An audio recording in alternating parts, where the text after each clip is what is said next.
сите. Извинете за гласот и за мантилот, ама настинав. Не можев да ја пеам химната, меѓутоа ја пеев во срцето и со умот.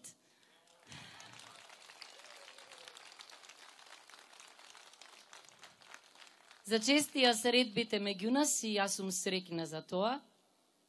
Секоја средба ми открива нови луѓе, нови проблеми, нови прашања и нова енергија ми дава и затоа немам никаков проблем јас со настинките. Со ваша помош лесно ќе ги победам.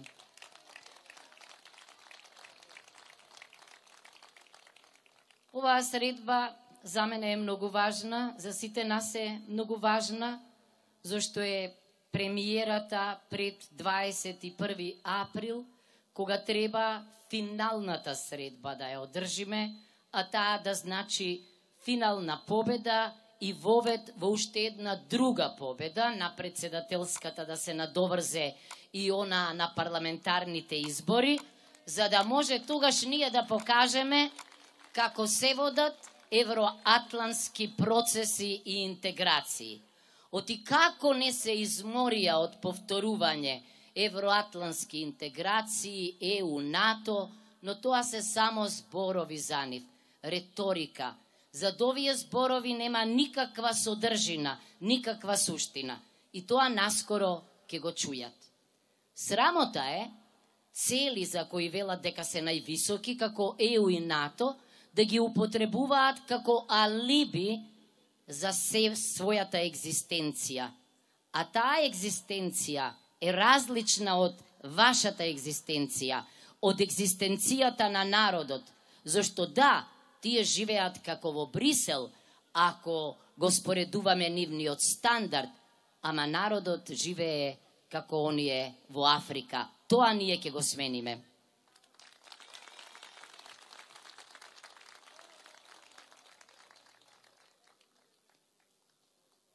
Зборуваат, забележувате дека се почесто се зборува за безбедносни дилеми во Македонија, за закани од тероризам во Македонија, ама јас честопати си мислам, се плашам дека понекогаш безбедносните закани, кога не се закани, можат да се употребат за нешто друго. Можат да се употребат за ние да бидеме слушани, прислушкувани, следени и тогаш слободите и правата мои, ваши, наши можат да бидат под голема закана. Се разбира дека ние исто така водиме сметка за безбедносната состојба. И јас ветувам дека ако ме изберете за председателка на Република Македонија, ќе се опкружам со најголемите умови и познавачи на безбедносните проблеми, зашто само од критика имате корис, а не од луѓе кои ви одобруваат 102% се, па уште сметаат дека се камшици. Замислете камшик кој зад вас стои 102%. Не ми е јасно тоа, како ќе се изведе. Значи, ние со помош на експертите, односно јас, во Советот за безбедност, во соработка со надлежните органи, кои ќе бидат стручни и компетентни, се разбира, навреме, во соработка со сојузниците, ќе ги детектираме, ќе ги превенираме и ќе ги решаваме. Впрочем, во минатиот период, да бидам искрена, со право, нашиот председател доби, например, големи комплименти, кои вчера во Кичево од австриската делегација ни беа повторени за успешното справување со бегалците на границата со Грција. Тоа е доказ дека кога се има стратегија, кога се има тим, кога се има волја, желба и знаење, тогаш навистина може европски организирано да се делува. Но мислам дека дури и оние на кои постојано им кажуваат дека неверојатно ги ценат и дека нивниот збор е последен, сватија дека овие луѓе најчесто ги употребуваат и злоупотребуваат Зошто? Заради својот прекрасен, удобен живот. Меѓутоа, тоа не е животот на граѓаните на Република Македонија. Неверојатно среќна сум, но и тажна, зашто колку месеци, повеќе може би од 2 месеци, и не знам колку километри сме поминале, имав неверојатна можност во животот, како сум можела тоа да не го видам и да го пропуштам, да си го запознам народот директно, да ги чујам неговите проблеми, да ги видам неговите солзи, да ги видам неговите загрижени лица, да ги набележам прашањата што треба да ги нотирам, да ги адресирам до пратениците, до владата и до другите органи. Да не беше оваа прилика, уште еднаш благодарам за довербата што ми ја дадовте на конвенцијата во Струга. За мене никогаш во животот повеќе како Струга ќе нема друга, бидејќи само преку Струга можеше да влезам во оваа тешка, но инспиративна, предизвикувачка и ми се чини дека најважна трка во мојот живот. Значи, благодарност до ВМРО ДПМНЕ, благодарност до делегатите на конвенцијата, благодарност до партиите кои се дел од коалицијата за навистина подобра Македонија. Оваа Македонија е полоша Македонија. Благодарност до граѓанките и граѓаните на Бутел. Да не заборавам, бидејќи тие се моите поддржувачи, благодарност до неутралните граѓани во Република Македонија, благодарност до поддржувачите разочарани од власта на СДСМ, благодарност до оние кои за прв пат ќе гласаат и се разбира ја секогаш до мојата верна Твитер заедница и до оние кои го следат мојот Facebook профил, бидејќи од нив добивам одлични идеи и поддршка.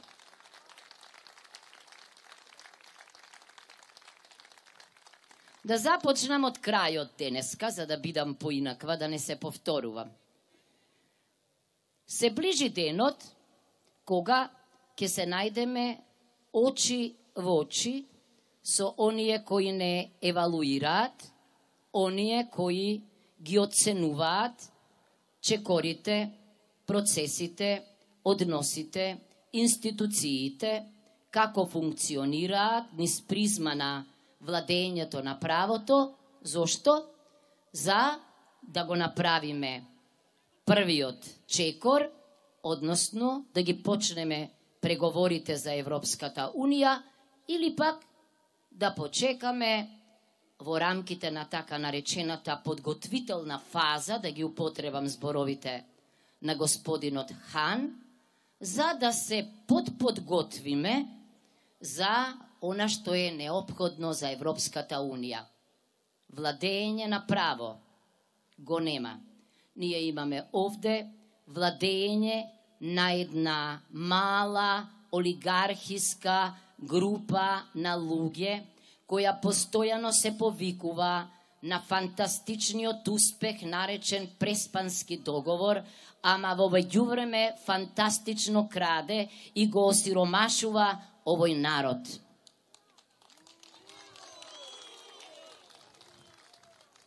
Нема владење на право каде што нема поделба на власта, а во Македонија нема поделена власт. Сета власт е на едно место, на Илинденска, и внатре во Илинденска сета власт е олицетворена во една личност, премиерот. Тој е надлежен за се, од комуналните работи па се до судските реформи.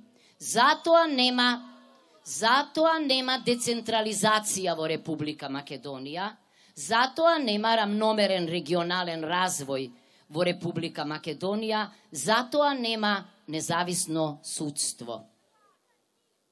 Она што се случуваше по настаните од 27 или ако сакате, она што се случуваше од чинот на нелегалниот и чуден избор на председателот на собранието до денеска, се за студија на случај во компаративното уставно право и политички систем. Од чудниот закон за амнестија, преку измените на кривичниот законник, до одлуката за референдум, до постапувањето по неуспешниот референдум, се е надвор од границите на правото. Тоа е политика која не е врамена во правото. Таквата политика не само што не е легална, туку е и нелегитимна. Затоа ние постојано повторуваме за право и правда во Македонија. Зошто? Зошто правото и правдата ни се врежани во кодот, уште во химната. Затоа можеме им пречи химната. Зошто ги подсетува на неправдите што ги прават, а и ги подсетува на името што го наследиле и што намесло да им го остават на наследниците, забораваат и да го споменат.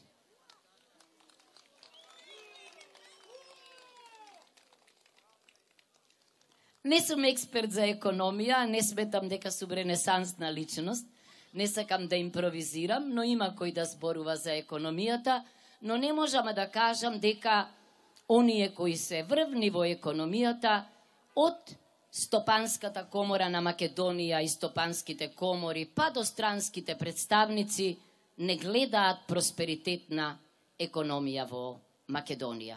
А се разбира, таа не може да биде просперитетна, меѓу останатото и заради правната неизвестност.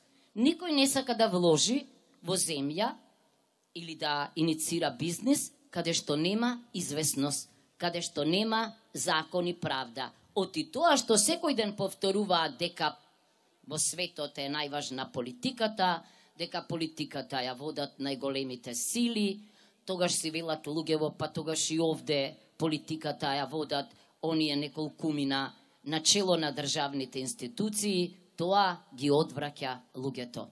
За жал, отсуството на здрава политика, либерална политика, ги брка младите и луѓето надвор.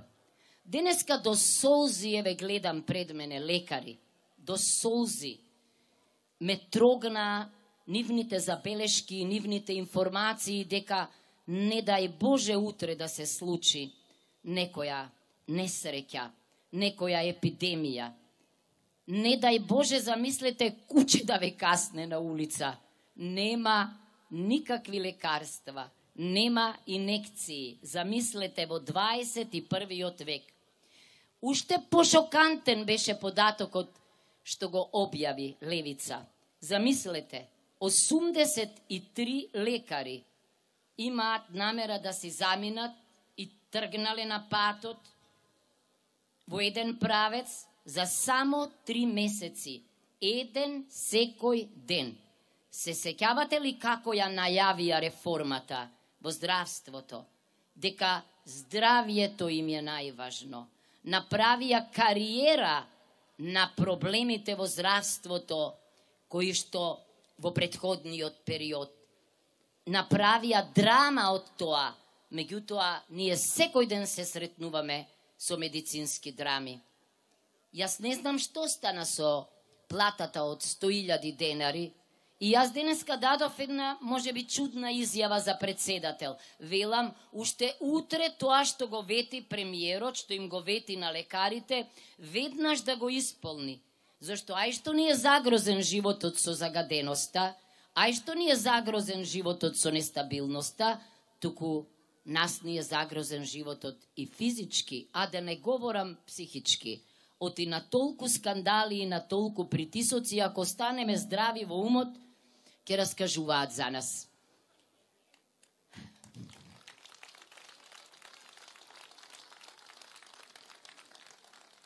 Најважната гранка во секоја држава, костурот на државата, државната и јавна администрација.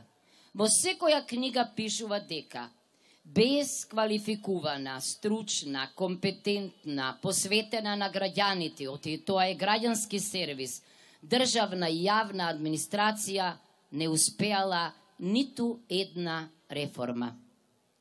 Многу би сакала, како во Естонија, да направиме една експертска комисија која ќе ги подведе сите државни јавни службеници на полагање на државен испит, па да видите кој е квалификуван и кој е стручен во нашата администрација. Се разбира, таму има прекрасни луѓе, јас знам, кои го носат товарот на реформите, но најголемиот дел од нововработените се нивните војници, нивните послушници, луѓе кои што завземаат места, а не работат, луѓе кои ги трошат народните пари, луѓе кои се војска за гласање, луѓе кои се нивните подржувачи. Се разбира дека со таква администрација не можете да правите европски реформи.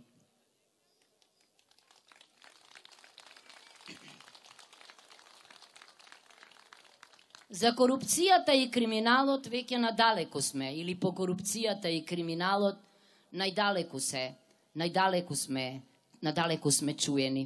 Меѓутоа, корупцијата и криминалот денеска се третираат како опасност, речиси од исто значење како тероризмот, зашто се вели дека суверенитетот го загрозува корупцијата и криминалот, дека се работи за системска корупција, корупција која што е вградена во целиот систем, од локално до највисоко ниво, од образование до здравство. Кај што има корупција и криминал, нема успех. Кај што има корупција и криминал, нема право. Кај што има корупција и криминал, се троши општественото богатство или се краде општественото богатство и не може да дојде до распределба на општествената моќ, зашто се е концентрирано на едно место. Понекогаш да ви кажам, предавајки предмет политички партии, изборувајки за идеологијата, велам, само партии кои имаат идеолошка втемеленост, имаат иднина на долг рок. Ама за социјалдемократските партии велат дека треба да се водат од начелата на хуманизам и солидарност.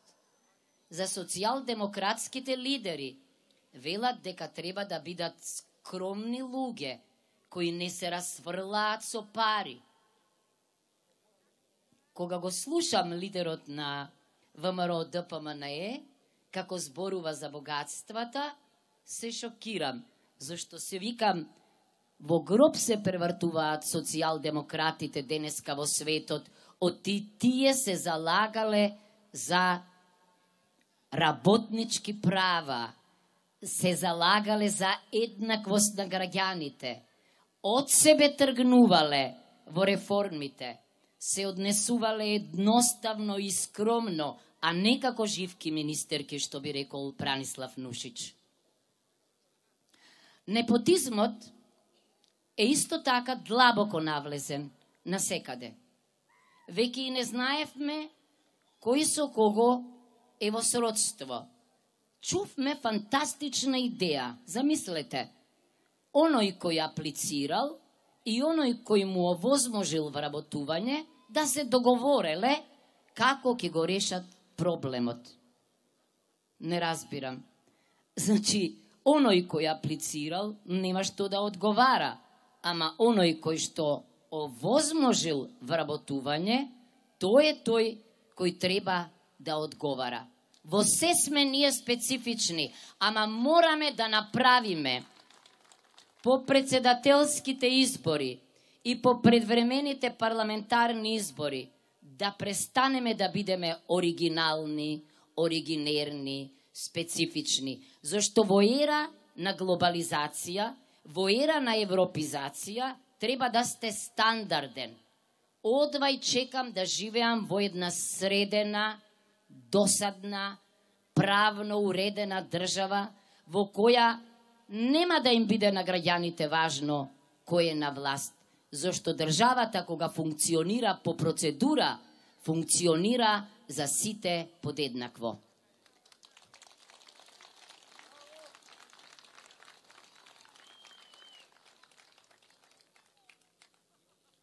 да завршам.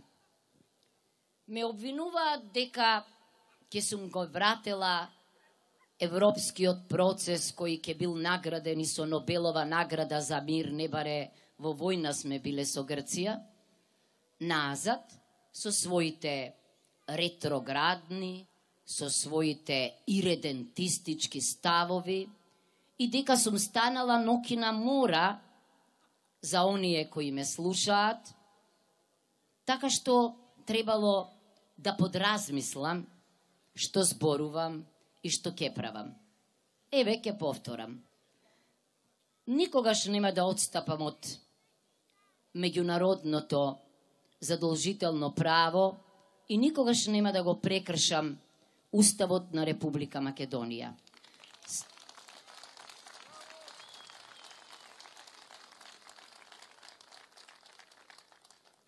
Зошто само во правна пирамида во која се знае дека сите се под Уставот и законите, може да се живее добро. Ме прашуваат зошто јас? Па велам, ако зборуваме за татковина, логично е во татковина да има мајка. Татковина, самото со татко, не ја бива. Повторувам, сме имале повеќеми на татковци на Македонија, подобри или полоши. Па крајно време е сега, ние, жените, мајките,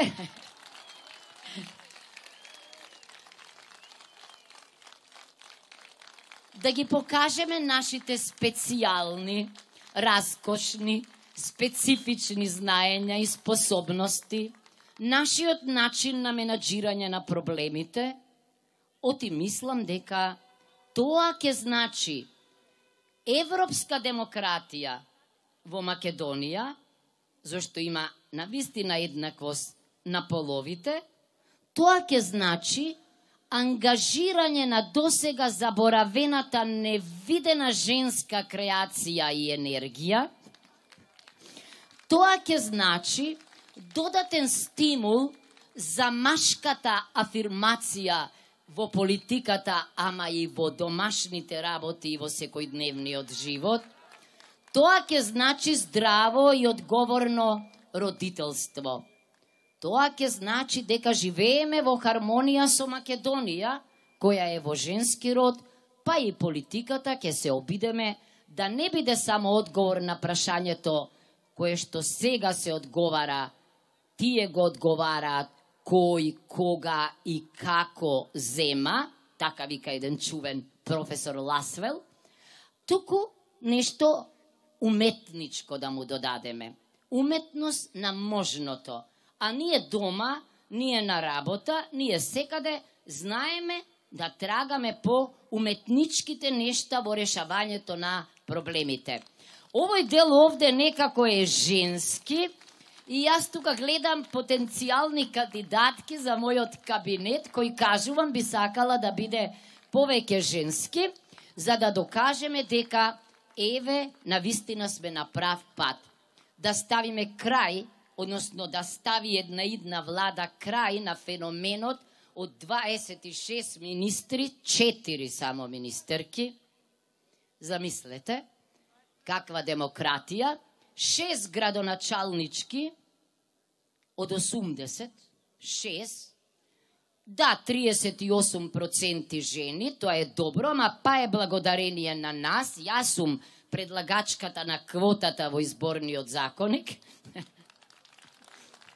Да се пофалам, јас сум првата председателка на Националниот совет за родова рамноправност и на женското лоби. Па значи природно е, еве, да се нафатам и за функцијата председател. Но сакам уште 2 работи. Не е тоа доволно да се биде председател. За председателка е важно прво. Цел живот предавам за уставни и за политички системи, ги знам сите, го знам и нашиот, ги знам и нашите слабости, па сега бојрум да пробам, значи да ги сменам работите. И ќе го сторам тоа. Понатамо, најважно за некој кој смета дека може да биде председател е да има збор, да биде стамен, да не го менува ставот, да не предизвикува конфузија. Можете да ги проследите моите ставови од кога сум се појавила на јавната сцена до денеска.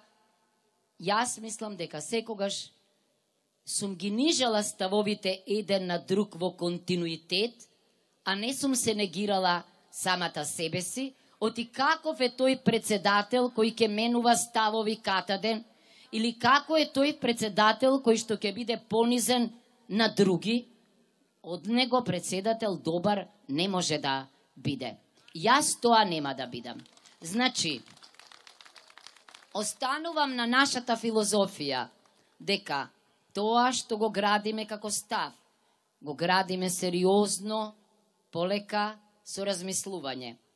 Не го забораваме, го памтиме. Не треба да не подсетувате. И се разбира, го извршуваме. Јас ви го ветувам ова. Пријатно.